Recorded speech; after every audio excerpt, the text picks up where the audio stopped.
everybody, and welcome back to the channel. My name is Randa, and today we're starting another week of, my phone's sliding down, of Randa's Crafty Vlog. This is week 18, and it is Monday, June 13th, and it is almost 10 a.m. I just sat down at my desk. We're gonna get started for today. I think what I'll be doing for most of the day is working on my cross stitch pattern, because I have restock stuff for today kind of set up. Today's restock is the 4th of July release, which is very exciting. So we're releasing 3 cents, s'mores, cola, and strawberry shortcake. And we have a really cute 4th of July themed cover minder that's coming out today. All of it's very fun. So that'll be releasing today at 4 p.m. But I kind of have everything set up for that already. So I should be good to go and can just kind of spend the day doing whatever. So I assume I'll be working on my cross stitch pattern today, which will be good because it needs a little bit of work. That's that. That's probably what I'm going to be working on today. We had quite the weekend. I got 0 crafting done. Oh, I forgot to light my candle. Let me light that real quick while I talk to you. It was crazy. So I think I talked about it in last week's vlog, that on Saturday, I threw a birthday party for my mother. And we just moved into this house 3 months ago-ish. So I have never thrown a party before. Before this, we lived in a 700 square foot 1-bedroom apartment, so there was no space for any party to be thrown.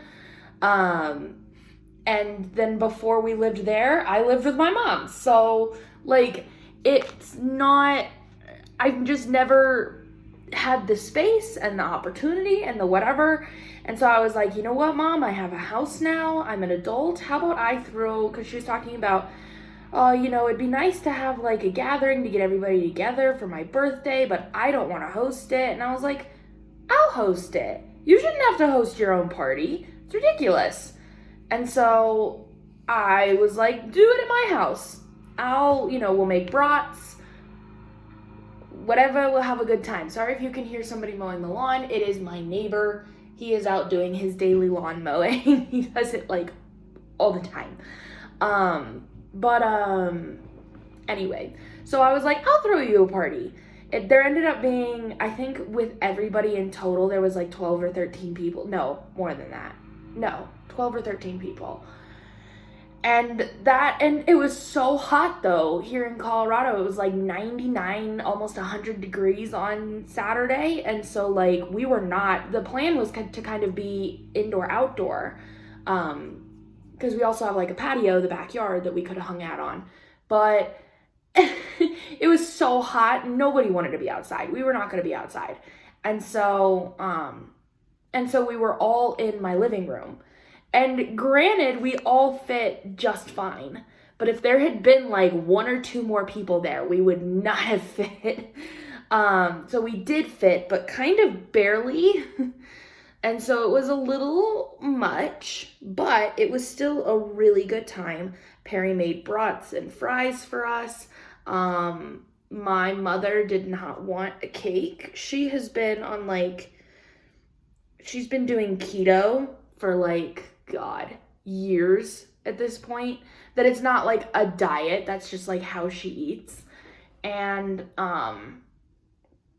And so she doesn't really do stuff like that. And she only will eat sweets if she's like really, really like interested in it. And a cake just like doesn't do it for her.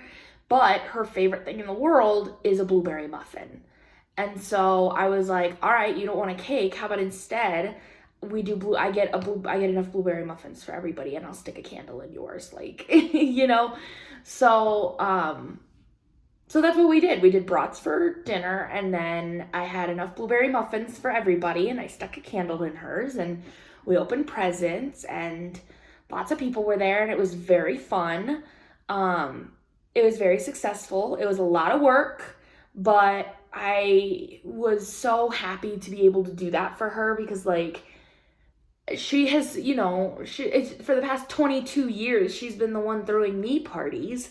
And now it's like, now I finally get the chance to do that for her. It's like, I've never really been able to do that for her. And now I can. So I did. And it was a really good time. And she really loved it. She was so appreciative to have somebody like throw it for her or whatever, she was just like, it was so cool to not have to like host it and whatever. Like she didn't have to bring any food. My aunt helped me. That I did like a side dish and some, you know, we did the French fries, and then my aunt brought potato salad, and then we just did like veggie trays and stuff for appetizers. I tried to make it as easy on myself as possible. And my aunt brought a lot of stuff to help out. We had like camping chairs all over my living room because I don't have enough chairs for 13 people. I don't know who does. So, but yeah, it was a really good time. The only problem was that, which is still a problem today, is that our air filter is like shot in our air conditioning, our heat and AC air filter. I knew that when the inspector came, when we bought the house, he told us it needed to be changed, but I think we were just kind of like, they always tell you it needs to be changed. You know, the same thing with like the air cabin filter in your car or whatever, that like they say always needs to be changed, but like rarely anybody ever actually changes it. And so I guess we didn't realize the extent of how bad it was until we checked it the other day when the AC was not working as well. So it is hot as hot. It's gonna hit, I think, high 90s today, and it's gonna be high 90s for the foreseeable future. And we can't get the house to cool down worth a shit, really. That it's like, no, it's okay. But like, some of you are gonna think I'm really funny, that like, I sleep at 68 degrees and I would like to live during the day at 69 or 70. It gets any hotter than that and I get hot. 72 degrees, I'm like, it's fucking hot in here. We need to turn the AC on. That's just me. I'm temperature sensitive. I'm well aware of it.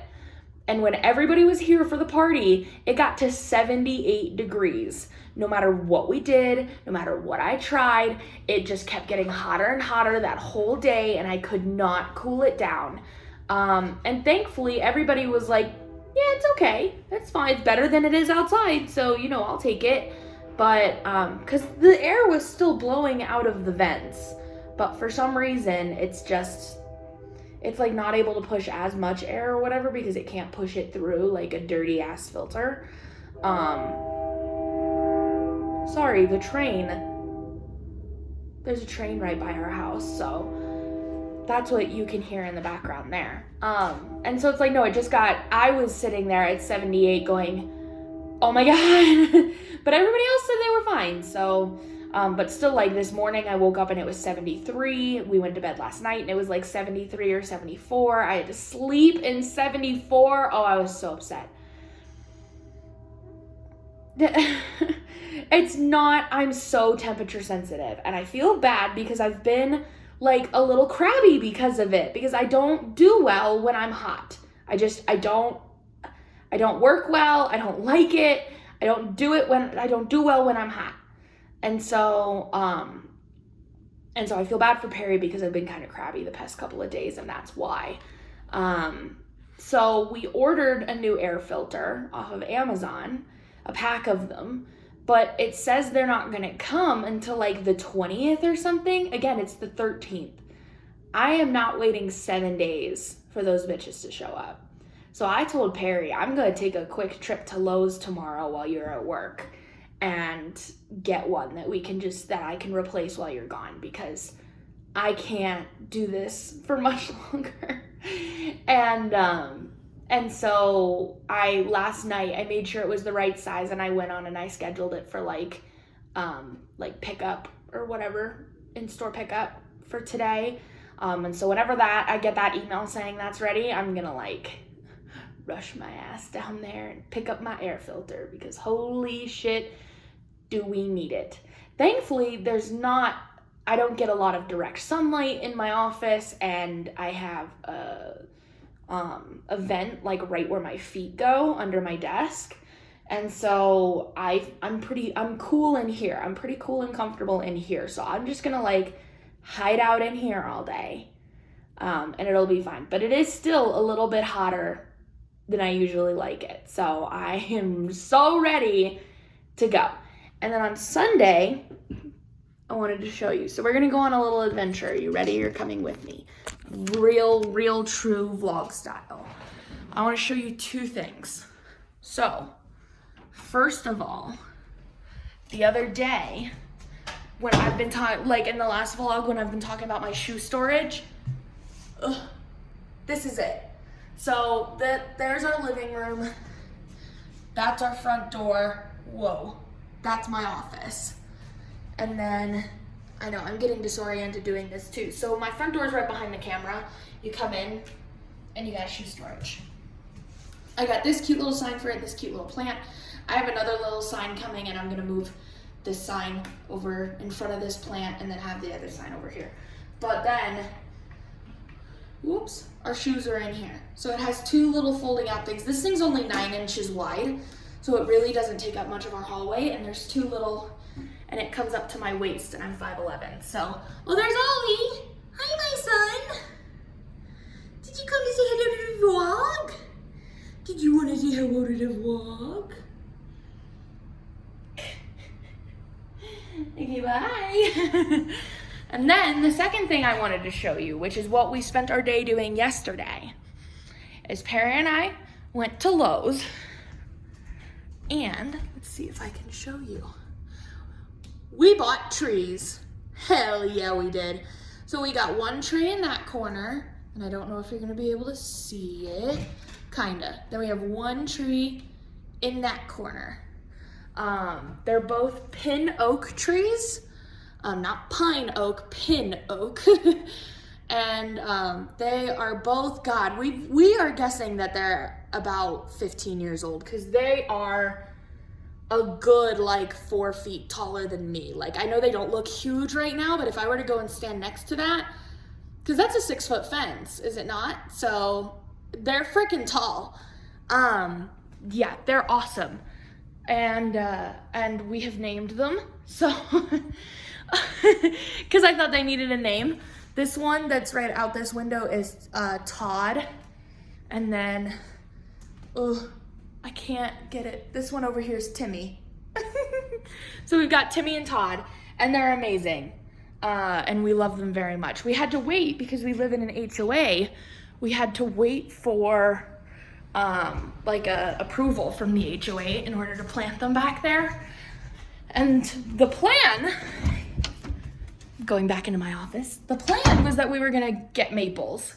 That we had been looking at some trees called blazon maples, and that's what we were gonna get. We were gonna get like some blazon maples and put them back there. At the hardware store called Hank's Hardware, the local hardware store. That's where we were gonna go get them. We show up at Hank's Hardware yesterday, and they have like no trees. They're like all sold out. Everybody was wanting trees apparently. And so we were like, well, shit. I was like, well, I saw some at Lowe's, so let's go to Lowe's and see what they got. So we went to Lowe's and found the pin oaks. They were because they're huge, they were definitely more expensive than we were planning. But then it's like, you know, once we actually did the math, that like for a tree that big, it was actually quite a steal. And then you don't have to wait, you know, however many years for it to get that big. We can't wait though for it to start like filling out, and oh, it's gonna be beautiful. Those trees, they turn this beautiful like red whatever in the fall, which is what we wanted. We didn't want just like an evergreen tree or something. Like, we wanted a tree that was gonna like turn really pretty colors in the fall. And they're huge. They're gonna get really big.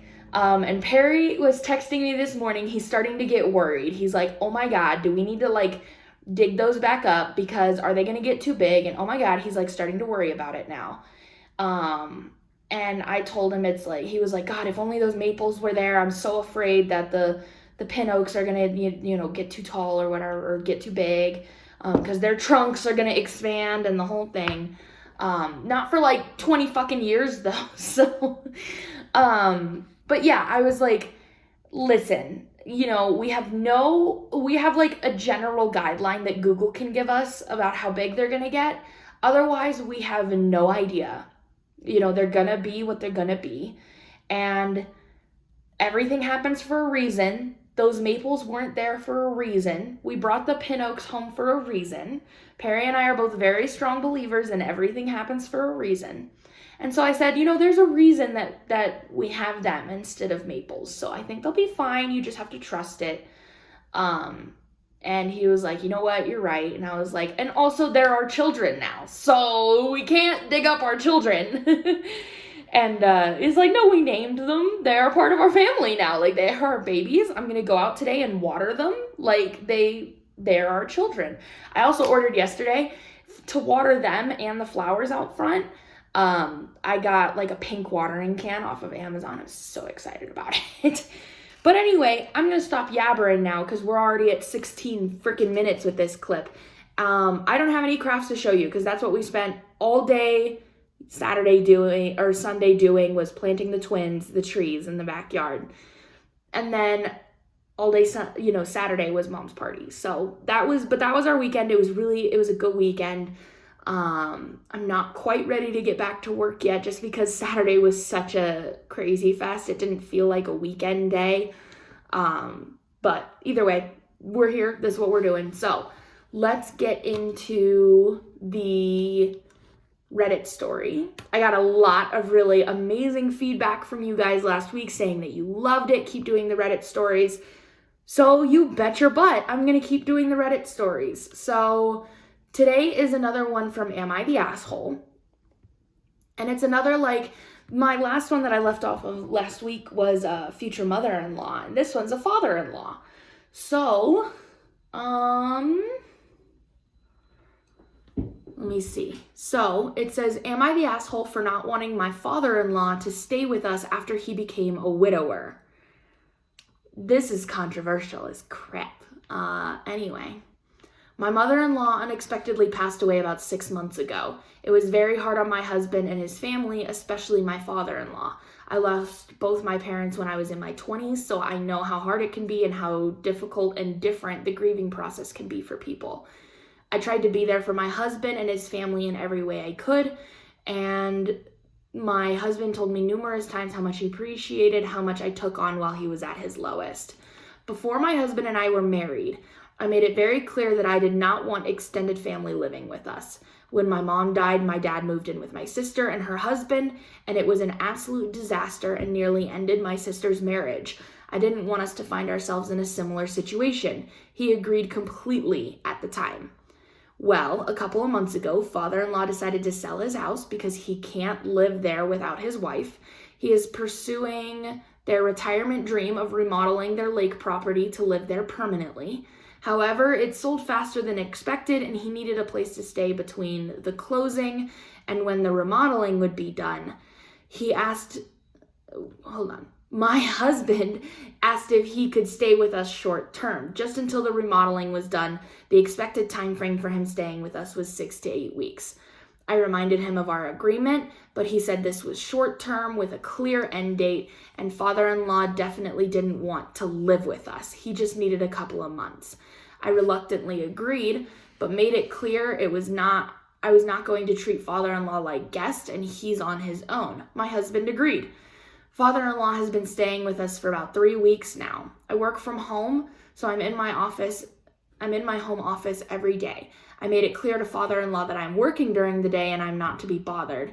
However, to keep himself busy, he started cooking meals every day. I would come out of my office around lunch and he'd have a whole spread ready for us. I'm a fairly picky eater and prefer to eat a quick lunch and return to work. So I told him that he didn't need to bother with that sort of thing and he stopped. I've also been retreating back to my office after dinner because I have been feeling smothered by having father-in-law there. I feel like I can't relax in the evening and that I always have to be on, if that makes sense. I'm an introvert and I need my time to unwind and recharge. Last weekend, father-in-law unexpectedly moved all his stuff out. He told my husband that he didn't want to be a burden on us anymore and that he would be staying in a motel until his house is ready since it's just a few more weeks. After he left, my husband freaked out on me. He told me that father-in-law told him that I had made it very clear by my actions that I didn't want him here and that he didn't want to drive a wedge between us, so the easiest thing was to remove himself. He said, "I hope you're happy now. You got what you wanted." And I told him that was unfair because I never told father-in-law to leave. He's now barely speaking to me. That's the end of the post. I have so many mixed emotions on this. The overall vote on this post is asshole.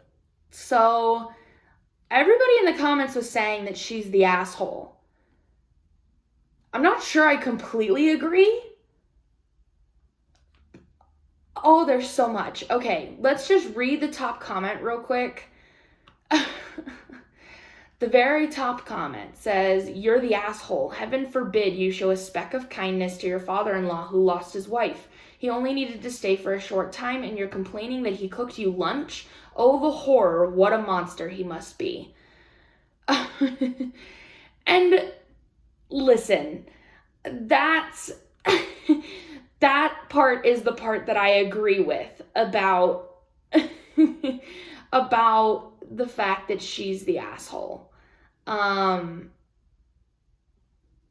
Yeah, that's kind of the only part I agree with, though, is that she was being a little bit standoffish to him, and you can put, I feel like there's when you're doing it for your family, you're whatever, he's going through a hard time, you put some of your own stuff aside in order to help him grieve. But the part that I have mixed feelings about is that, again, this might be kind of controversial, but I feel kind of the same way. In the sense that if somebody needed, the only difference is that if Perry's mom or whatever needed to come live with us short term, 6 to 8 weeks, absolutely come stay with us. I'll get used to it. Especially if she was just recently widowed, if Perry's dad died or absolutely. But But if she was just oh, I don't want to go to a retirement home, I want to live with you instead, full time, forever. No. I have no interest in doing that. That it's no, I can accommodate and whatever for 6 to 8 weeks. But I do not want extended family living with us full time. That's just how I feel about it. Because I'm the same way. I'm very introverted and I like my space the way that I like it. And sometimes it's hard enough to share it with one person, much less you have in-laws coming in.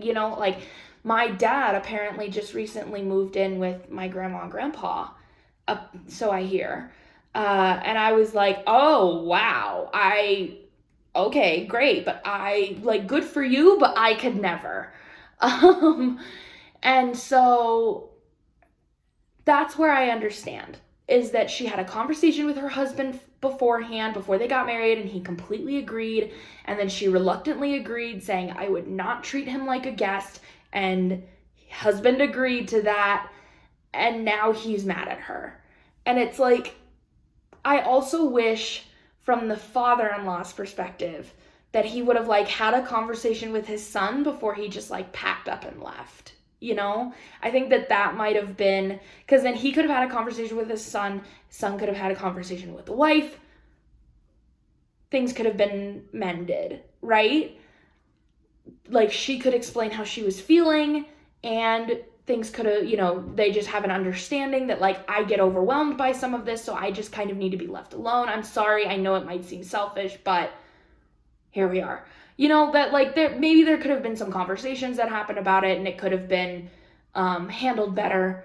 But yeah, you are kind of the asshole for not, especially if you didn't treat him with any sort of like speck of respect or kindness while he was there, you still reluctantly agreed. You could have like put your foot down and said, fuck no, this is what we agreed to, it's not happening. But you agreed, and so now he's here, and be nice. That's my opinion on it. Is that while I understand you don't want people living with you full time, all the time, with no end date, when there's a 6 to 8 week end date, be civil for 6 to 8 weeks. That's how I feel about that. But the comments absolutely fucking rip her to shreds. This one says, right? She didn't even give it a chance. She didn't have to say anything. Her actions were more than enough to make someone who is already emotionally vulnerable feel unwelcome/unwanted. It was a short-term arrangement, and she literally didn't even try. She posed herself as the victim. OP, you're the asshole. Big time. You owe that poor man an apology. Which I agree with. That part I agree with. That she definitely didn't handle him being there. From what it sounds like, she didn't handle him being there the way that she should. But I'm not like seething mad at this woman, you know? Yeah.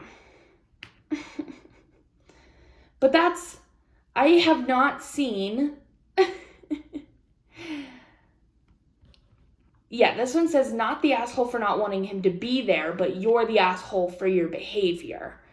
That I agree with. You're not the asshole for not, for wanting that, but you are the asshole for being a dick about it while he was there. Yeah, no. Okay, let's see if there were any updates. I'm curious if there was an update for this one. Let's see. Oh, the account's been suspended. Oh no, what happened? I wonder what happened, because I don't see any comments from OP. Her account is suspended. The post is still up, but her account got suspended for some reason. So, interesting.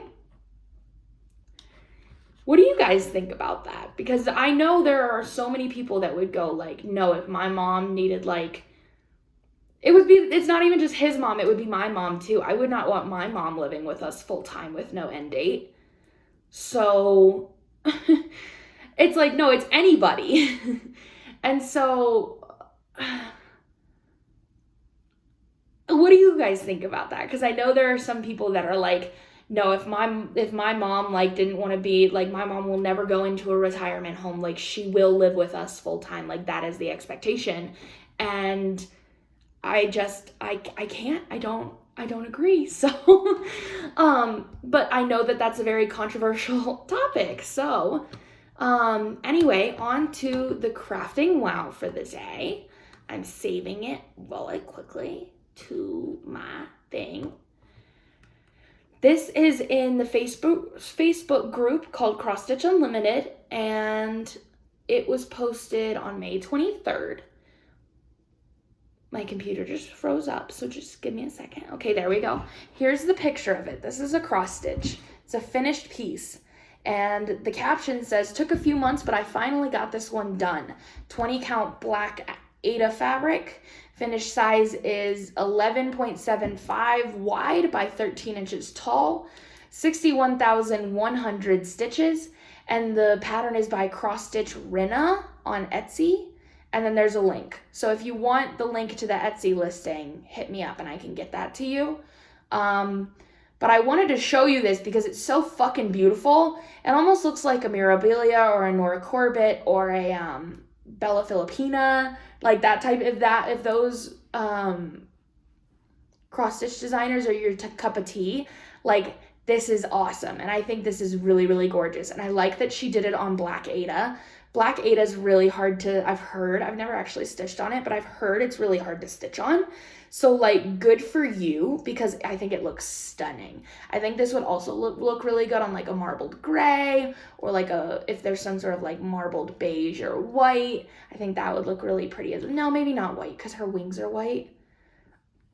I think a marbled gray might look really good though, or a marbled beige would look really good. But the black looks fantastic. The top comment says, beautiful. I'm trying to work on black fabric, but having a hard time. You give me hope. Exactly. It looks fantastic on the black, but a lot of people can't stitch on black anymore. I just thought it was so gorgeous. I wanted to show you. But that's it. I've been babbling on for 29 motherfucking minutes, so I'm gonna get off now.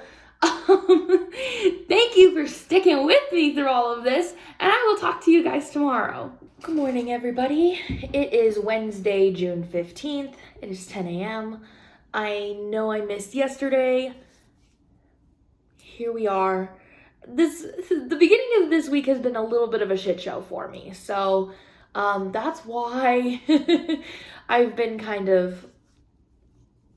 I'm gonna be a little all over the place today because I don't remember. The days are mushing together. I don't understand. So when I last talked to you was Monday morning, and I was talking about how it was really hot. I think that our air conditioning wasn't working very well. But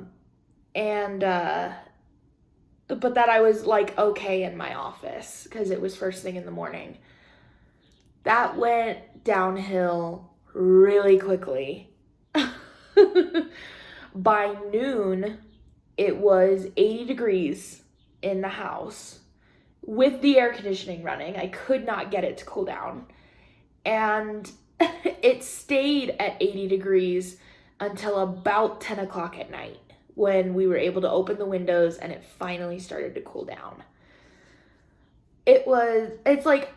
And maybe 80 degrees doesn't seem like that much to some people, including my boyfriend. It doesn't seem like that big of a deal to him, but I am very temperature sensitive. And so 80 degrees was I was not functional. I could not work. I could not focus. I could not function at all. I was absolutely miserable. It was a really, really hard day. And then we get home and we're trying to figure out what's wrong. That I got a new air filter and that didn't seem to work. And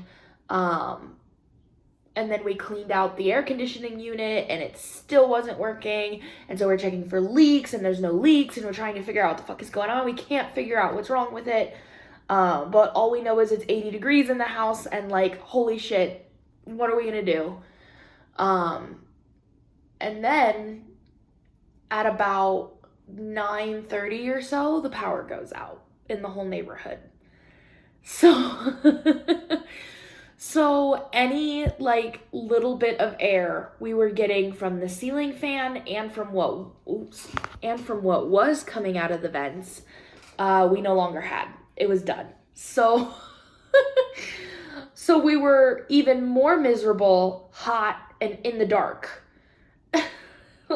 It was just, and I remember it's 10 o'clock at night and Perry and I are sitting in the living room, I'm on the floor in the complete dark, hot as hell, and we just look at each other and we're like, what a fucking day.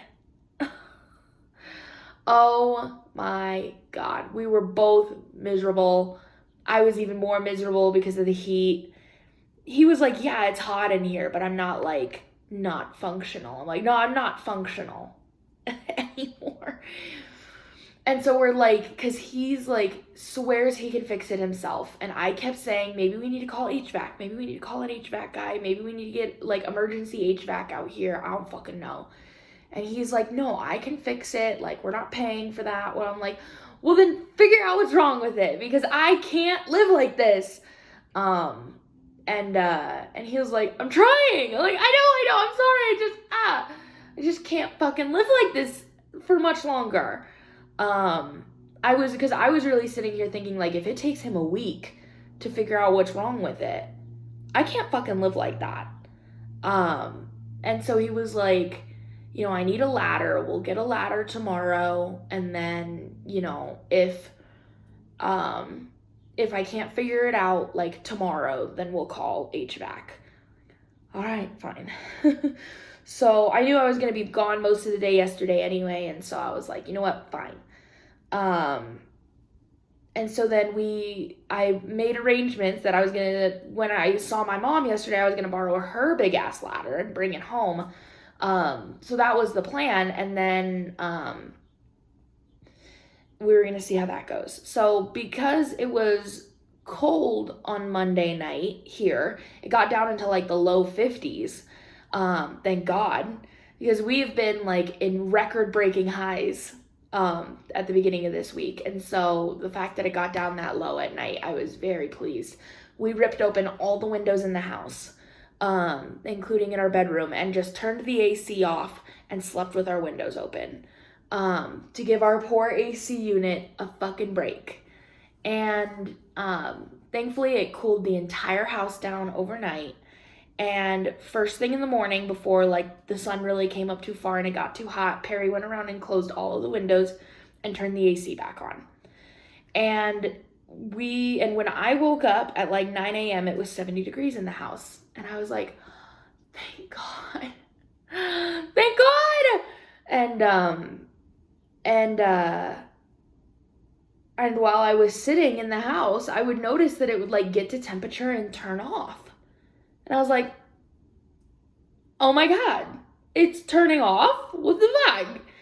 And it stayed, and by the time I left the house at noon, it was still 70 in the house, which is what our thermostat was set to. I was like, okay.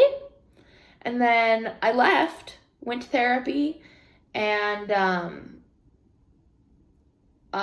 it was too busy yesterday morning. That's why I didn't film a clip, because I found out that my aunt was positive for COVID, and I saw my aunt on Saturday, and she started having symptoms on Sunday. So I thought I was okay because, you know, we kind of missed a day, but I was seeing, my mom and I were seeing a family member tonight, and she has been cautious because she keeps getting fucking sick, understandably.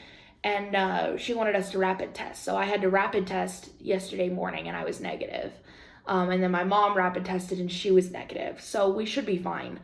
But it was too busy. Yes, I was too busy doing that and, you know, whatever else yesterday morning that I didn't have time to film a clip.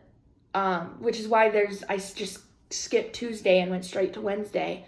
But so, like I was saying, by the time I left for therapy on Tuesday, it was 70 degrees in the house. And I went to therapy, and then I went to my mom's house, and we were meeting our family member for like girls' night. So I was going to be gone for most of the night. And so Perry texts me at some point and is, you know, at like 2:30 when I get out of therapy, and is like, so what's the temperature? I'm like, I don't know. I'm not at the house. You're going to have to let me know when you get home. And he texts me at like 5 o'clock when he gets home, and he's like, it's still 70 in here. It's like, well, shit. I guess it's working. Fuck, I don't know. And so then I get home at like 9 o'clock, 9:30 at night, and it's still 70. And I was like, did you do something else? Or like, how did it just fix itself? And he's like, no, I think what we did yesterday, like cleaning out the unit in the backyard and then changing the air filter, I think that did it. We were just running it so hard that we did like reset it and stuff, but apparently that wasn't enough, that it needed like a break. And the power going out and us having the AC off overnight gave it a chance to like take a break. And then it was all like reset and cleared and ready to work again. So it's been working ever since. That we set it to 68 last night to go to bed, and within 20 minutes it was 68 in the house, and it stayed 68 all night until Perry turned it back to 70 this morning, and now it's 70. I woke up, 9:30, 10 o'clock, it's 70 degrees in here. I was like, all right, I guess it's fine now. So we didn't need the ladder, we didn't need anything. It's still in my car. Like, I guess it's fine. I guess it's done. It just needed a good cleaning. I was just like, I'm like, why didn't it work like right after we cleaned it? Why did it take? And he was like, it just needed to like reset. I'm like, all right. So whatever, the air conditioning's working now. I don't care, what the problem was. I just care that it's working now. So I'm finally not miserable. Thank the Lord. But I didn't have time to film a clip yesterday. I also didn't stitch last night but I know that I didn't show you anything on Monday, and I'm almost positive that Monday night I did stitch.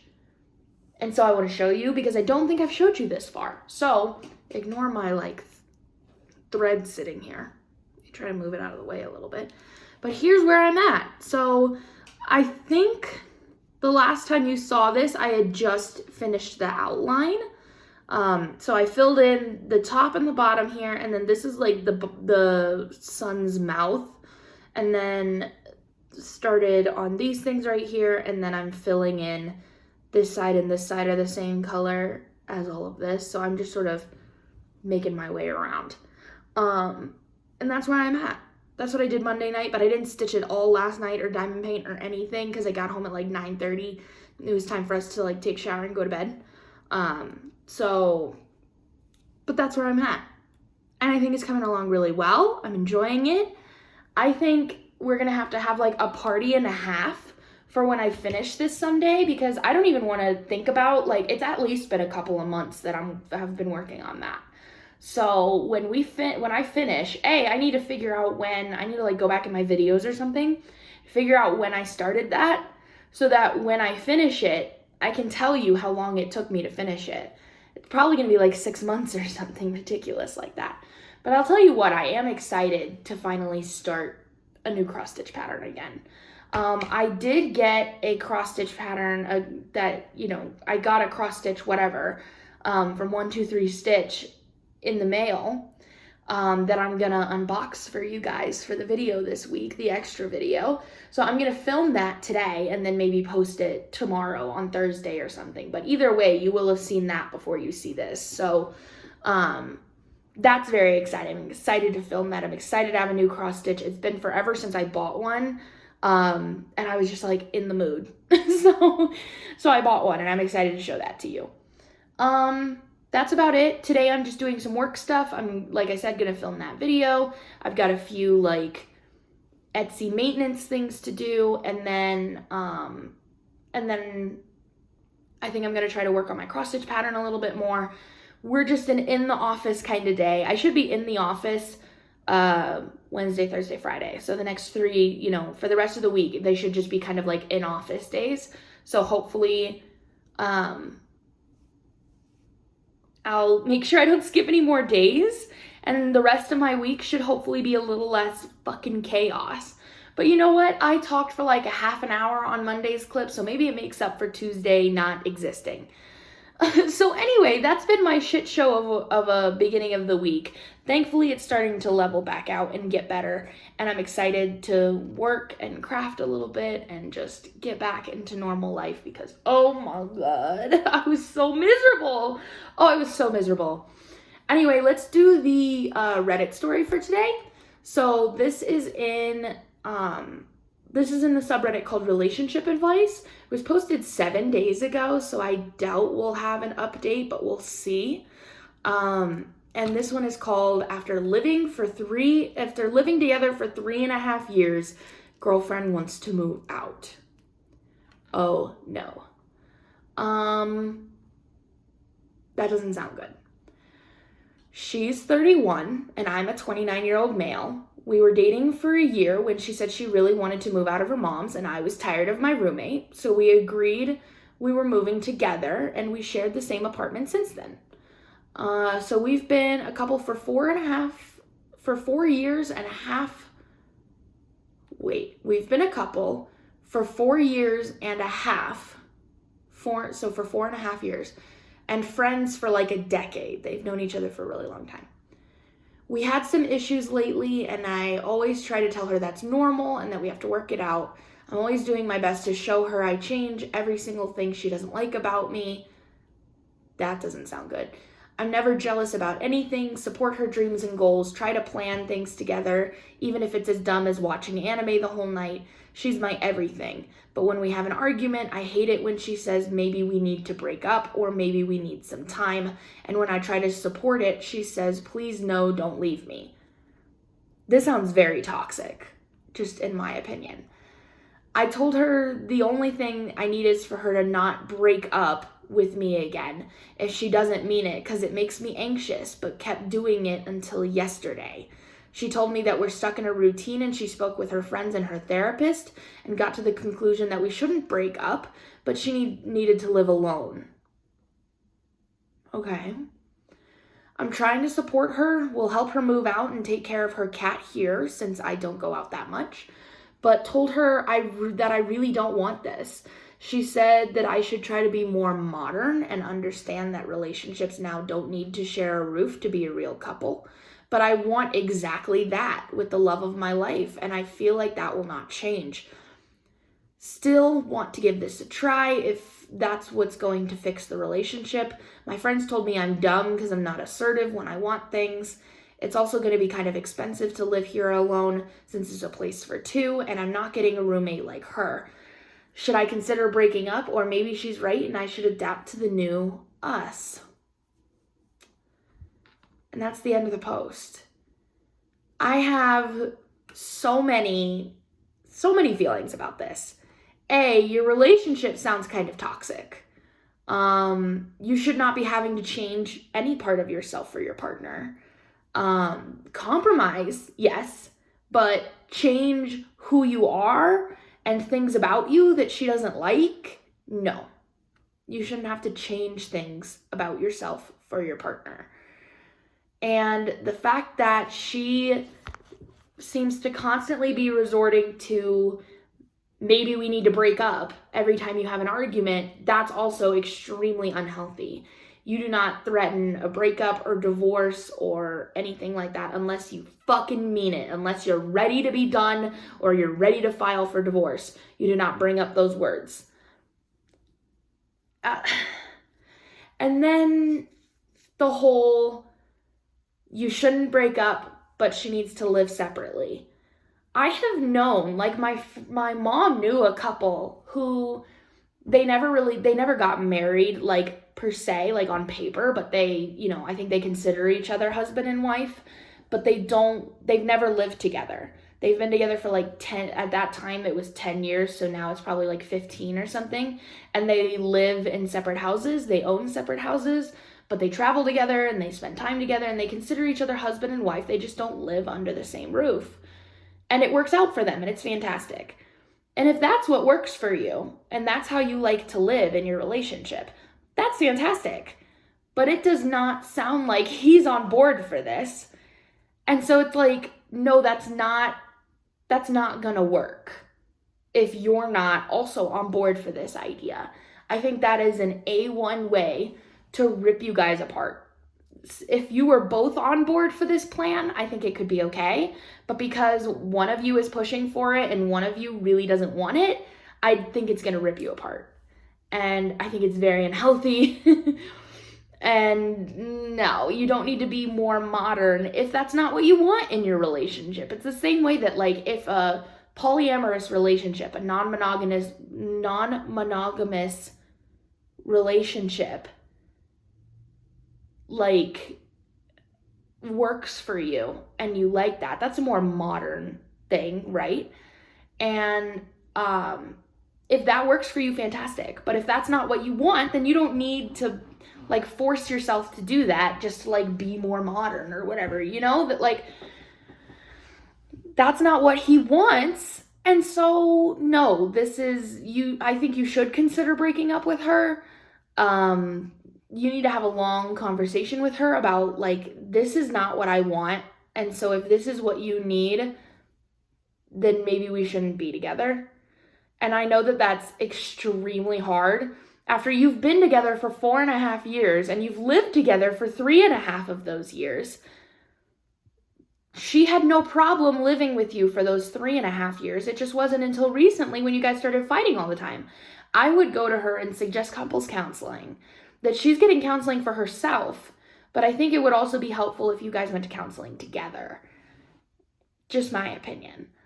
I don't love this, but let's see what the comments say. The top comment says, I believe your relationship is over, especially if she's talked to her girlfriends and they've advised her to move out and move in with them.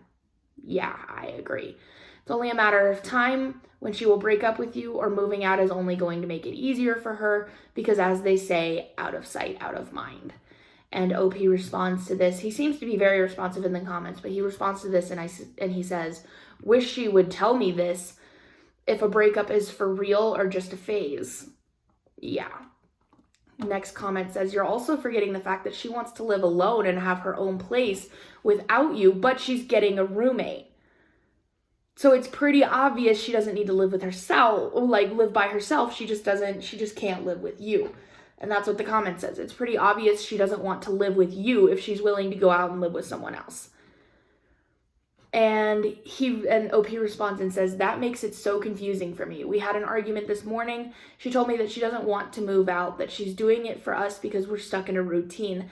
Then I told her after years of living together, it's obvious that some things will look like a routine. But she insisted I don't get it and that I don't understand the sacrifice she's making for us. I just want an honest, I want to live with my friends for some time." But she says that that's not it. Yeah, no. This is so messy and sad, and I don't like any of this.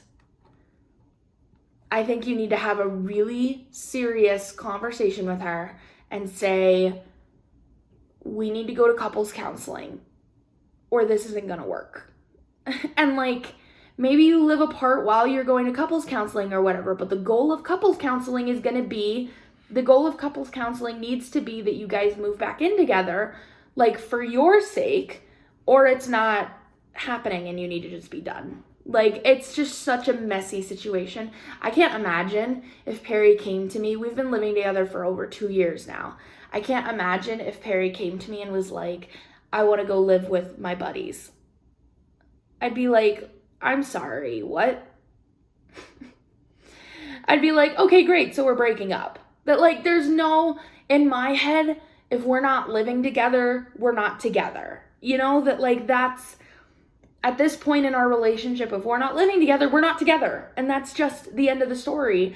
But also, Perry would never do that because I think the idea of not coming home to me every day would crush him the same way it would me. So like, that's the point, is that this is not what you both want, especially if she's saying, like he said in the comments, if she's saying she doesn't want to do it either, she's doing it for us?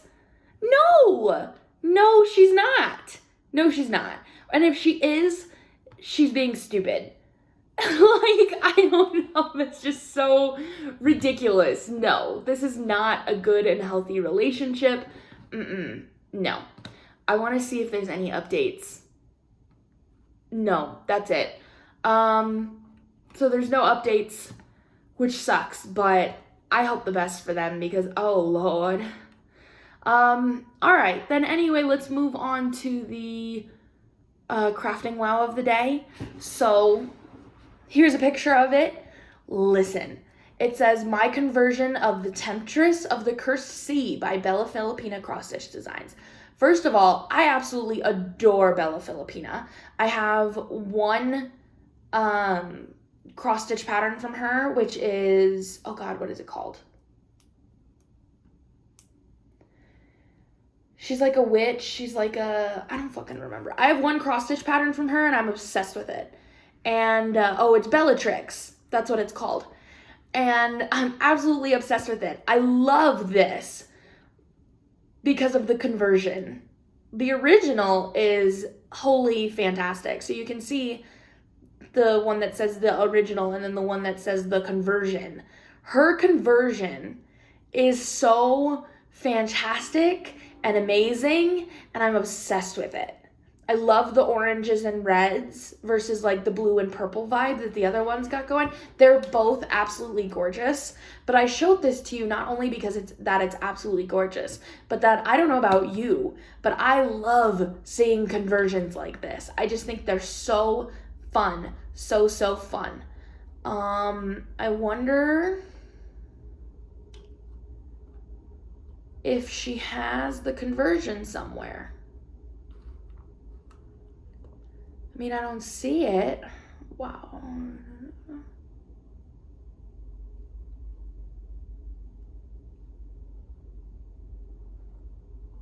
Yeah, she doesn't list if she has it written down somewhere, but I bet if we wanted to,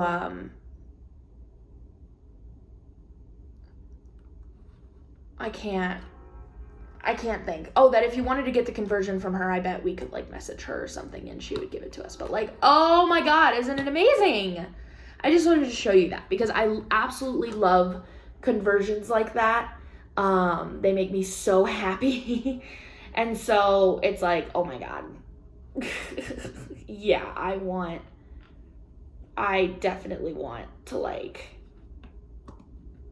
see more conversions like that.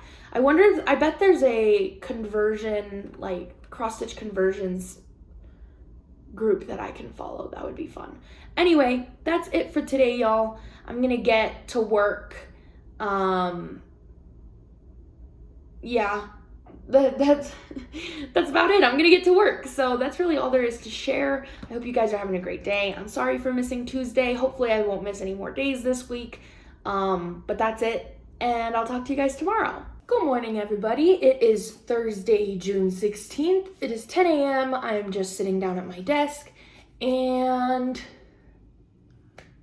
we're gonna start another day. I have a whole bunch of mumbo jumbo going on my desk right now because I have my little like drawing pad out because yesterday I designed my first washi tape.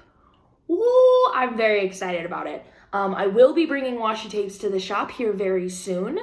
I'm gonna do, my first launch is gonna be 2 designs, so I'm designing the second one today. It's gonna be amazing. A1, fantastic, very excited about it. Hope you guys love it. So they're all, the washi tapes are designed and drawn by me, which is very fun. So they will be custom Randa's Crafty Corner washi tape, which is very exciting. So that'll probably get ordered this week, which is really cool. Oh my God, excuse me. Yesterday I filmed a YouTube video, but I think I told you guys about that. And then I worked on my cross stitch pattern a little bit more. I'm gonna stare at it a little bit more today and see what happens, but I think it's kind of done. In which case I just need to like order the supplies, the floss and stuff and the fabric, and then stitch it. So I can take product photos of it and release it to you guys and the whole 9. So that'll be fun. So I did that and then just did some like Etsy housekeeping things. It was a good day. I plan to have another good day today. I can't decide if I want to do it today or tomorrow, but at some point I have all the decorations and I am gonna clean out my car and decorate it, but I can't decide if I want to do that today or tomorrow. I guess we'll find out once I start working and designing and stuff what I feel. I also want to edit that video that I filmed yesterday and get it posted today. Oh, excuse me. I need to like drink some water or something. I got some tickle in my throat. But that's it. Nothing crazy. Nothing really to update you guys on. Just hanging. Our air conditioning is still working. Fucking thank the Lord. And yeah, that was about it. Perry and I just hung out last night. I did so much stitching. You guys are gonna be so proud of me. And I wanted to show you. La la la, look at that. So I finished all of the little sunny spikes on the outside, and then I filled in the other side, whichever side wasn't filled in, I filled it in. And then I need some fucking water, holy crap. And then I did the eyebrows and the cheeks, and then I started going around. This color right here makes a circle all the way around, and then it's part of the eyeballs. And so I'm gonna go all the way around and then do the eyeballs, and then the rest of it, so all of these little spikies and the inside of the face get filled in with one color. So once I'm done with all of that, I'm just gonna fill it in, and then we'll be done with that motif and I can move on. So I made so much freaking progress last night, guys. I was so excited about it. So that's where we're at with that. I think it's looking real good.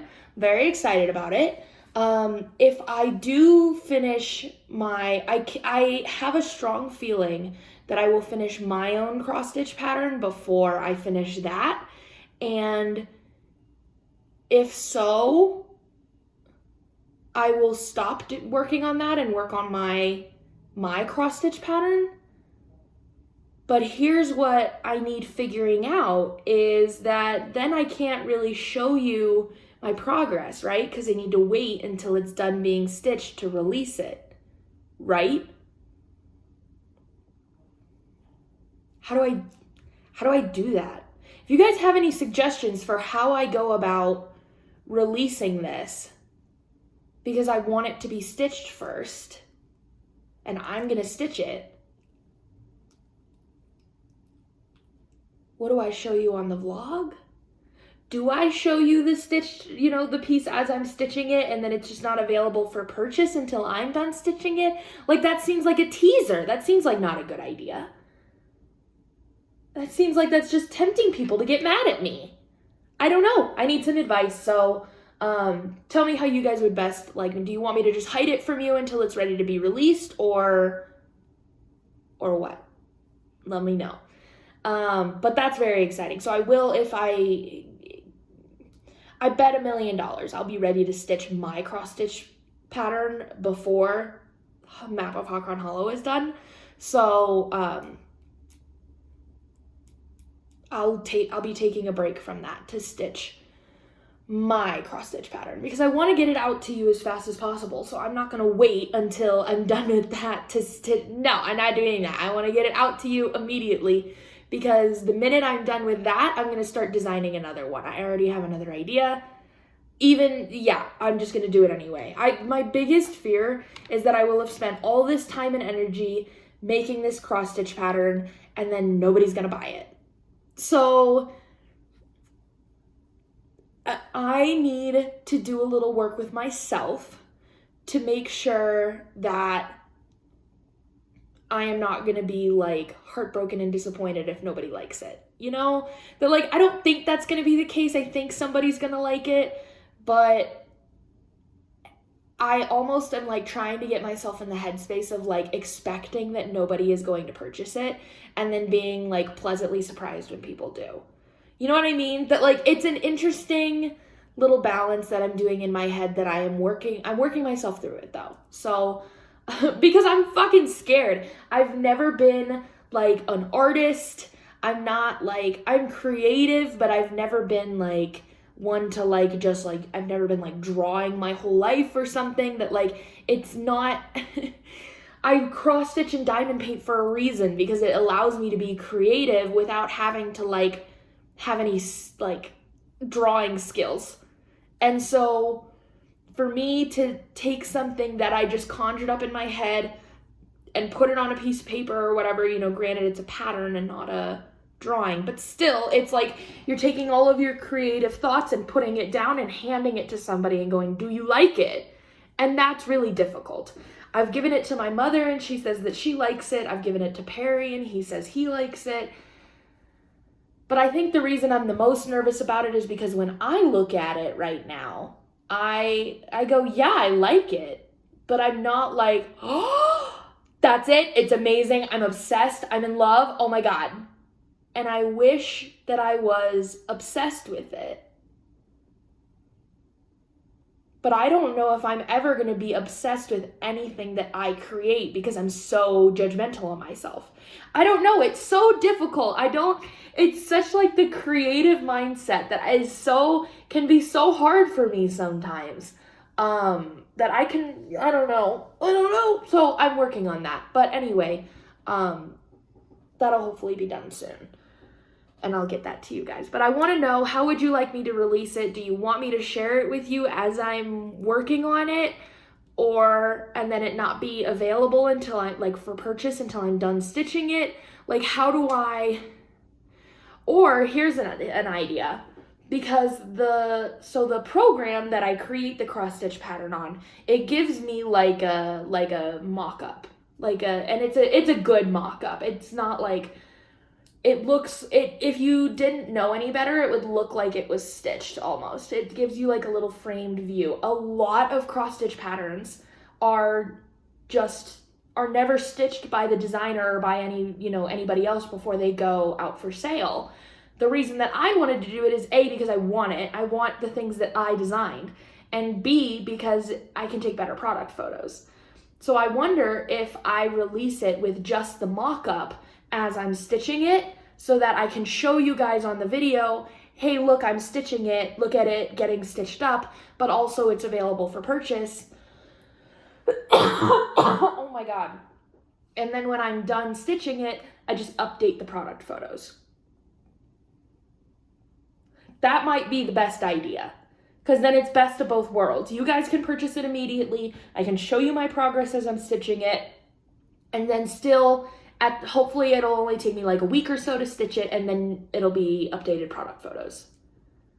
That might be the way. Let me know if that's the way to do it, or if you have any better ideas. I'm curious. But anyway, that's all I really have to talk about today. I'm just gonna get some work stuff done, edit the video, design some things. It's gonna be a good fucking day. And then let's do a Reddit story. So, this is an Am I the Asshole? I need to take a drink of water before I read this, or I'm gonna cough all the way through it. I don't know why. I do that all the time. I like start filming this before I've had any water, and then I'm like dying. So anyway, this is an Am I the Asshole? It was 9 days ago, so I wonder if there's gonna be an update at the end. So this says, am I the asshole for taking the leftovers to work because my husband invited his friend over for dinner without telling me? Okie dokie. My husband's friend is going through a rough time. I am not privy to the details, but his friend is in a really bad spot. I don't mind his friend hanging out, but I like to have a heads up so I know before I get home if someone is coming over. Fair. I plan our meals with 2 people in mind unless told otherwise. I cook enough so we have dinner and leftovers for lunch the next day so we don't have to eat out. Lately, my husband's friend has been over a lot, sometimes unannounced and saying for dinner as he is unemployed. His phone has been cut off, no car, it's a whole mess. I told my husband I didn't mind having him over and feeding him, but I needed a heads up so I knew to make extra. Very sweet of you. I've also made it a habit of asking my husband if his friend is coming over the night before I leave for work. Cool. Seems like you got a good little setup there. Yesterday morning, I asked my husband if friend was coming over, and I had to go to the store to get some things. As I had to go to the store to get some things for dinner. My husband said he didn't know. When I left work, I called my husband to ask again. He didn't answer, so I grabbed things for dinner/lunch for just us 2. Got home and started dinner. My husband comes home with friend in tow. Friend mentions being so hungry and food smells so good. Dude is hard on his luck, so I didn't turn him down and served him food. With what was left, I only had leftovers for 1 lunch the following day. In the morning, I took the leftovers instead of leaving them for my husband. I told him that, oh my God, I can't fucking read this morning. I told him as I left that I was taking the food. Husband is pretty frustrated that I did that.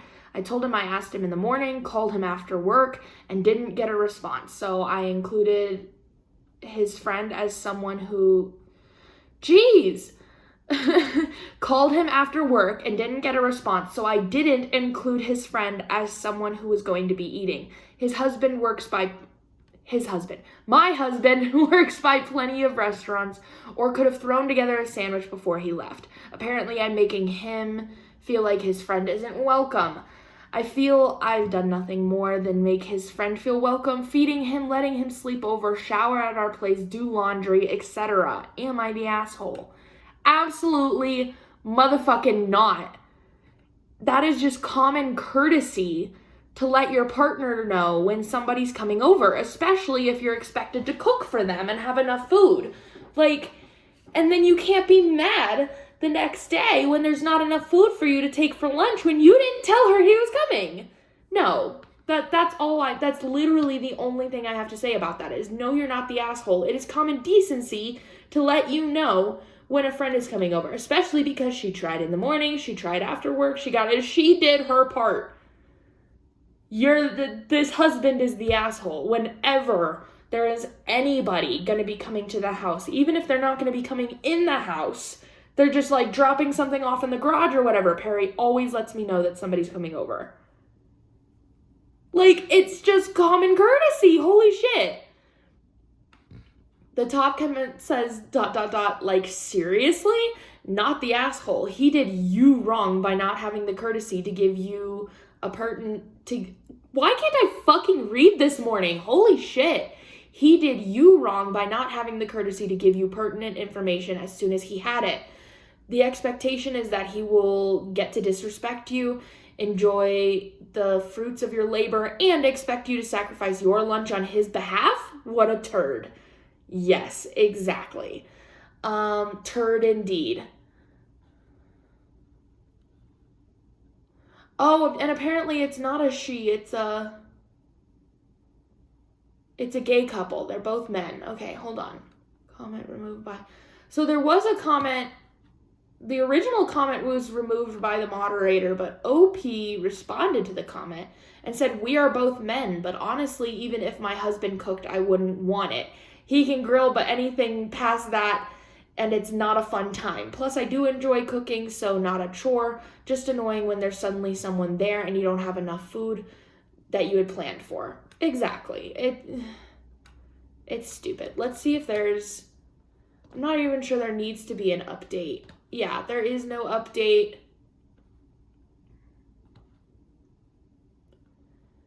Yeah.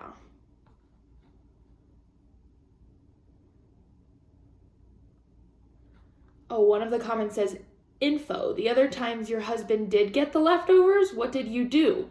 And OP said, usually yes. I just grab ramen noodles or pack a quick lunch. And so he was finally like, you know what, man? You didn't tell me, so I get the lunch. Yeah, no, you're not the asshole at all. That's stupid. Your husband sucks, man. Like, no, not okay. Anyway, on to the crafting wow for the day. This just says a few of my favorite projects. This is in a Facebook group, because, you know, words are hard for me today. This is in a Facebook group called Accounted Cross-Stitch Lovers. And here is the picture. There's a couple of pictures, because it says a few of my favorite projects, and she posts like 5 or 6 of her favorite projects lately. The rest of them are like, I'm not that keen for, whatever, but this one. This is the one I wanted to show you because I absolutely love this. And in my...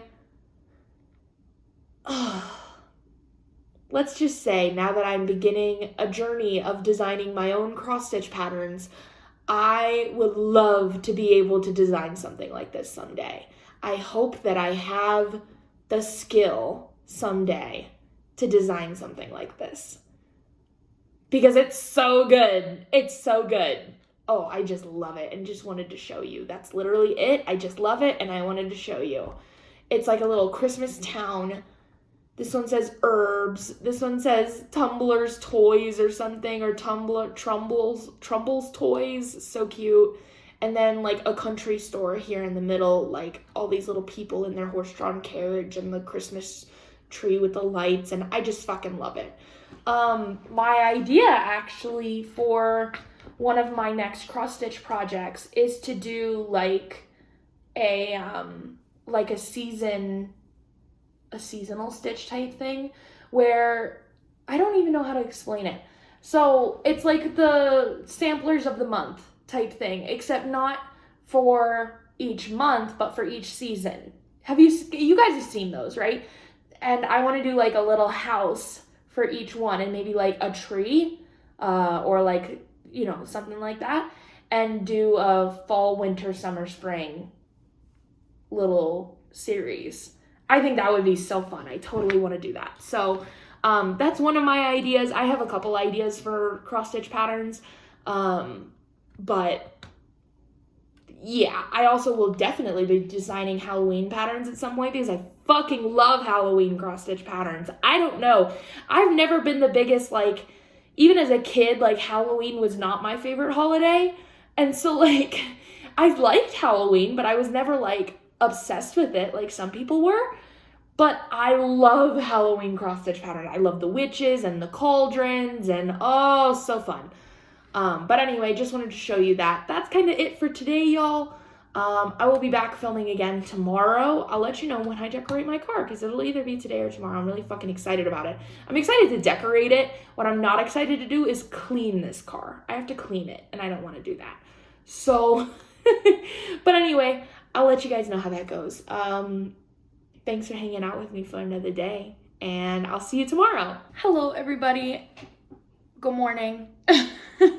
It is Friday, June 17th, and it is 11:25 in the morning because I spent this morning doing something else instead of working, but what is hanging from me? Oh, a floof, nice.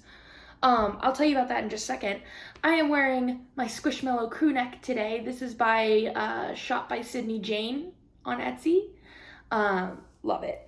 She has 2 different versions of the Squishmallows, and they come in hoodies and crew necks. So you get 4 different characters. She has 2 sets of 4 different characters.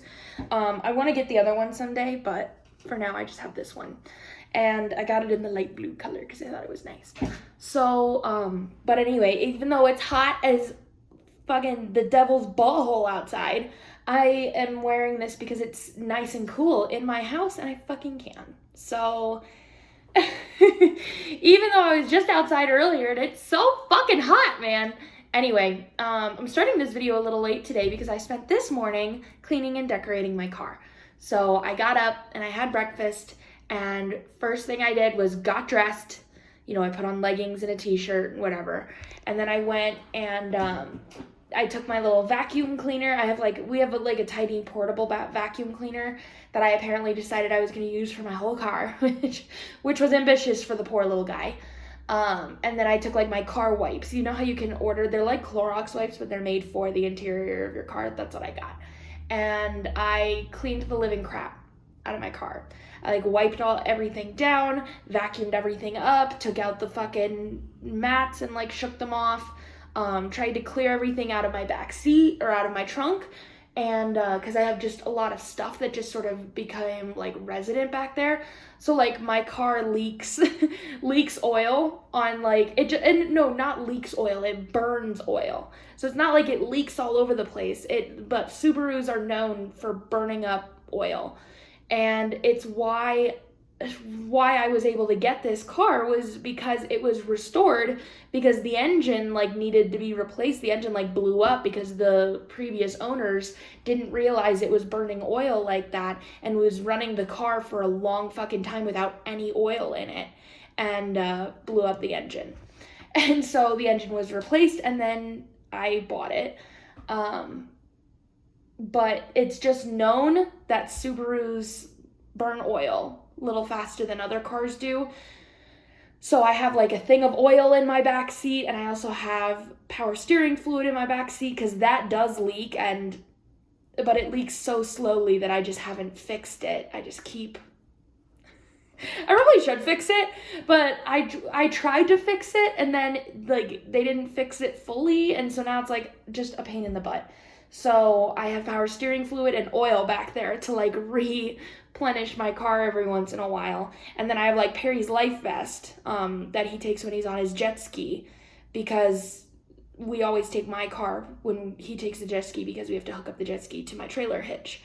And it's just become a resident of my back seat. So there were a couple things that are residents of my back seat, but I tried to clear out everything else.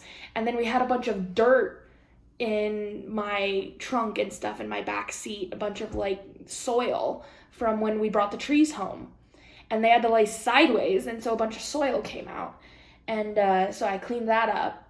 And then my favorite part is always my favorite part of cleaning the car, which is taking the wipes and wiping down the dashboard and stuff, where all the dust collects, and you get it all nice and clean, and very nice. And then I took my things that I had to decorate. So I got like a new license plate. I wish I would have showed it to you guys before I like put it on my car. Anyway, I have this cute little license plate cover thing with like little strawberries on it. It was very cute. And then I have little strawberry like car coasters. They go in your cup holders.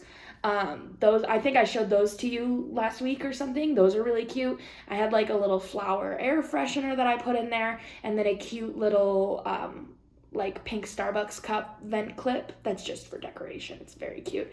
And then I was looking at it and I was like, oh, and I also exchanged, because I have it in my phone right now, let me show you. I also exchanged all of the cords in my car for pink ones. Oops.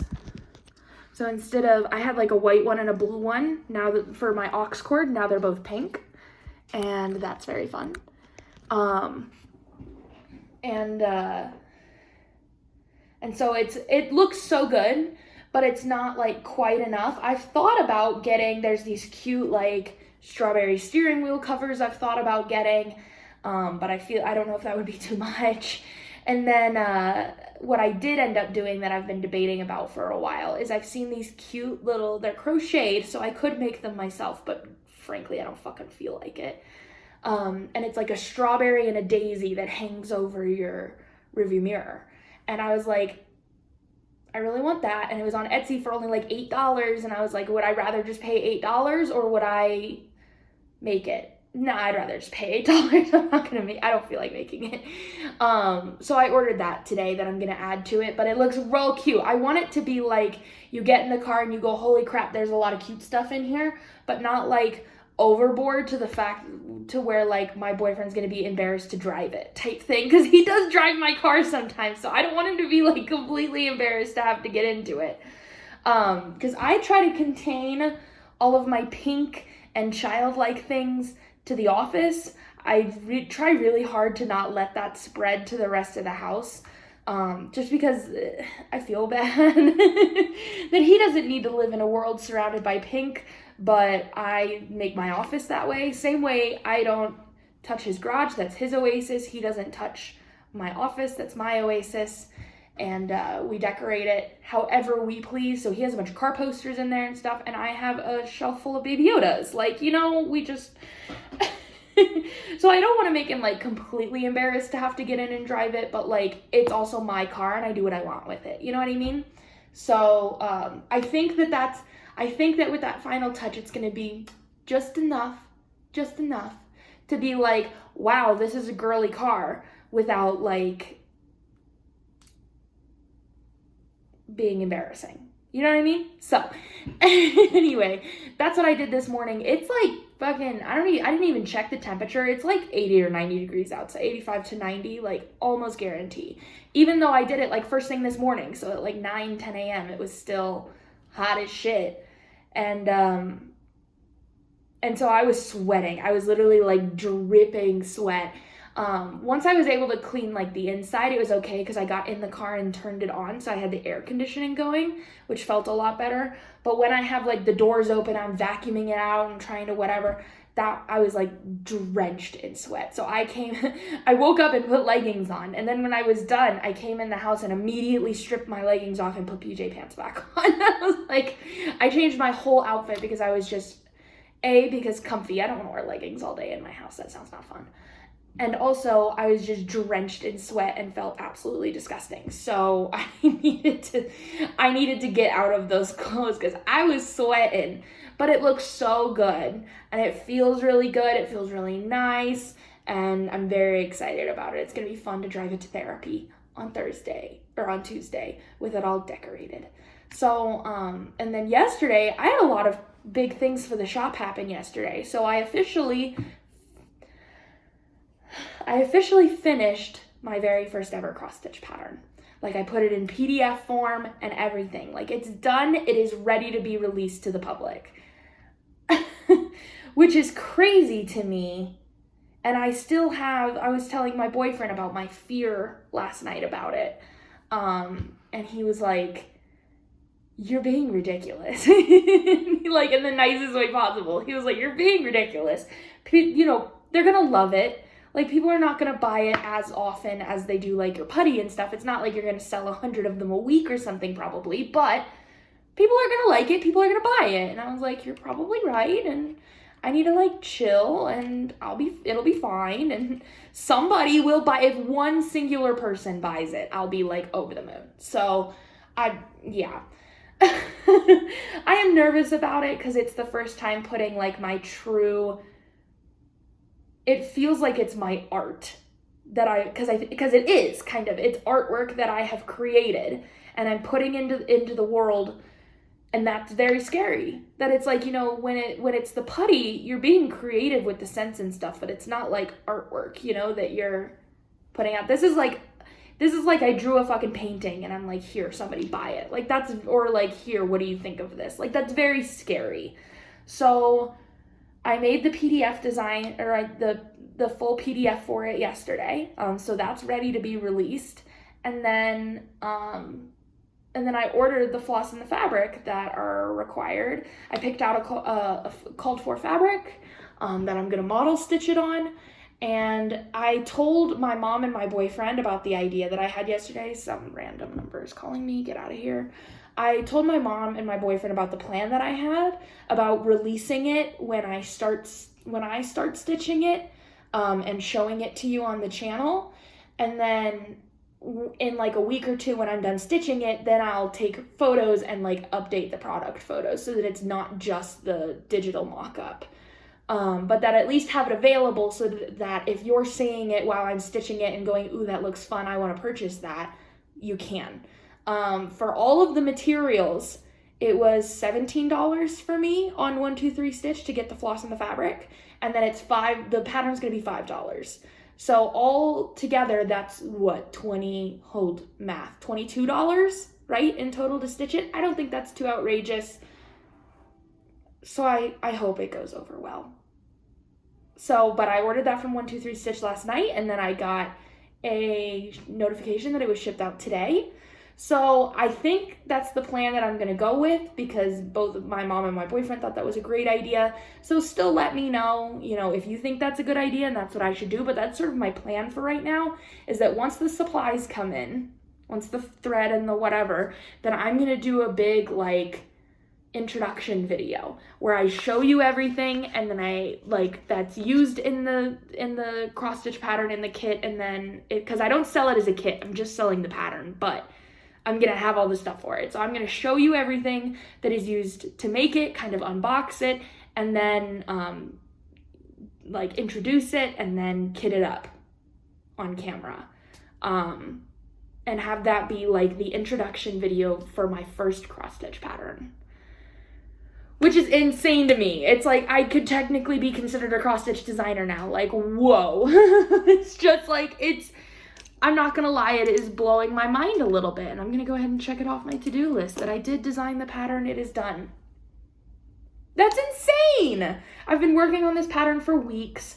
I'm excited about it. I think it's cool. I think it's cute. I think it's fun. I think for my first pattern, it's good. You know, that like I'm really excited about it. I'm excited to show you guys, and I'm like praying to the gods above that you like it, because I'm so nervous about it.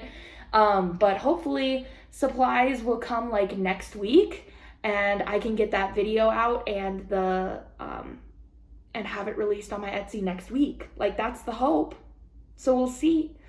So that's exciting, number one. And exciting number two is that yesterday I designed my second my second washi tape design. So I now have 2 washi tapes designs that I'm planning on releasing together.